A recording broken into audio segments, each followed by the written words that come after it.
Muraho, reka nongere mbasuhuze kandi bifuriza kugubwa neza. Aha turi kuri Bumbogo Real Estate.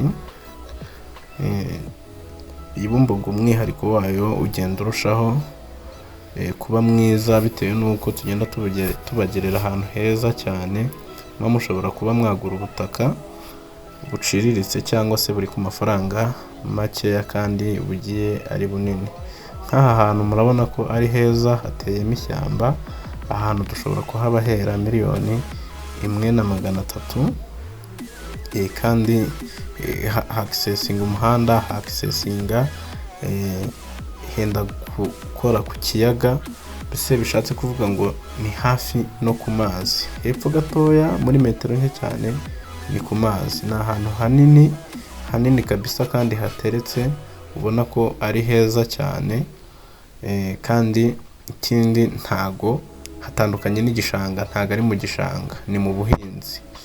Ntago ari imiturire, ariko ubona yuko ari ahantu nyine hagerageje kuba hatuwe. Naho imbere mu ishyamba, ni ahantu heza cyane, heza rwose.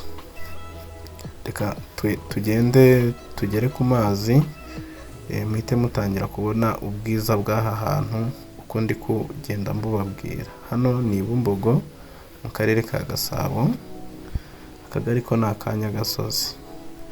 Ni ahantu heza rwose, nawe wahakunda. Aha hantu wahakunda ejo n'ejo bundi haramutse hageze iterambere ryisumbuye ho. Ndakeka ubu butaka bwagira agaciro cyane.